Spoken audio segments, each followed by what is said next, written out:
Go ahead. Hi, Bob Lucas with Smith Engineering. Quick demo on how to utilize the True Union clamp with the Saint-Gobain piping system for anybody that hasn't done it in the past. First, I just want to briefly show you the 4 sizes that are most typical for use with Saint-Gobain. Each has their own proprietary clamping size as well. We start down here in the smallest diameter, 1/2 inch ID, which is also known as mini, and a mini clamp. The next size up is a 7/8 ID, known as maxi, with the maxi clamp. Then we jump to 1.5 inch, which is actually about 1 3/8 ID, and it has its own clamp. And this is the size we'll use to demo the use of the clamp here in just a minute. And I have a sanitary gasket here. And here's the 2-inch version, which is 1.856, 1 7/8 on the ID. So for the purpose of my demo here, I'm going to go ahead and use the 1.5 inch because I have a couple of 1.5 inch spool pieces here already made up. First off, the Saint-Gobain system will use any sanitary gasket you desire to utilize. Okay, so you don't necessarily have to buy your gasket from Saint-Gobain. This is a standard triclover, cherry burrell, you name it, rubber fab sanitary gasket. And so for those of you familiar with sanitary design, you can see that's just an 1.5 inch gasket, and it sits absolutely perfectly in the 1.5 inch ferrule for the Saint-Gobain piping. Now, here's where we start to really vary from stainless steel. The Saint-Gobain clamp is actually a 4-piece clamp. And the 4 pieces, you might think as you first take it apart there's only 3, but this is actually a split ring giving us all 4 pieces.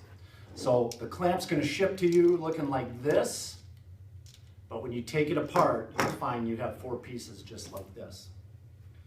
There's 2 sides to the clamp, obviously, because we're joining 2 ferrules.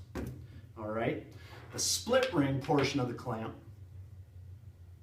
is going to go together on one side of the joint you're trying to make. So here I have my spool piece. I took my split ring, I pushed it back together around the ferrule, and you can see now I've got that ferrule captured. It won't come out of there. The split ring is threaded on the outside and ultimately will be threaded on the inside of the other half of the clamp. On this half of the clamp, you can see on the ID, if you can get real close here, Jake, you can see that this has a more narrow portion and a wider portion. This is the one place you can get in trouble when assembling the clamp. The narrower portion, which I have in the up position right now, needs to go to the outside of the clamp, like such. Okay?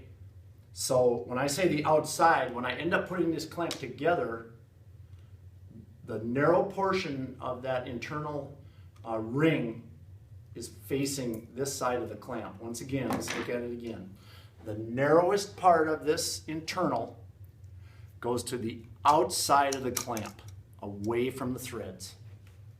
Okay, now that ring that we just spoke about is actually, it looks solid, but there is a split in it.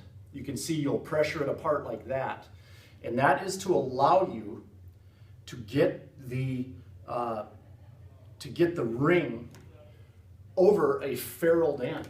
So here I am with my other piece, and I'm going to just go ahead and force that right over the end of that ferrule like that. And now it's captured. Okay? Now here I come with my other piece of the clamp.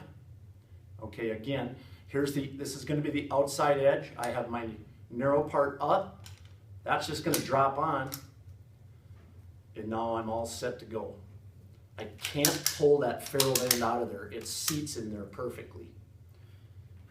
Sanitary gasket can go on either side, either ferrule. They're identical at this point. All right, and then based upon the size of tubing you're working with, you may have to change the orientation. If you have a long 20-foot piece of tube, you probably can't go like this with it to put this clamp together. You're going to be doing it like this. But for the ease of showing you how it's done. I'm just gonna set it up and the camera can see it better. Here's my gasket again. Drops nicely in there in the groove in my ferrule. Now I'm gonna ensure that the other side of the gasket is also in the ferrule. Drop my clamp down. I'm keeping some pressure on it so that the gasket can't come unseated. My threaded portion of the clamp is coming up.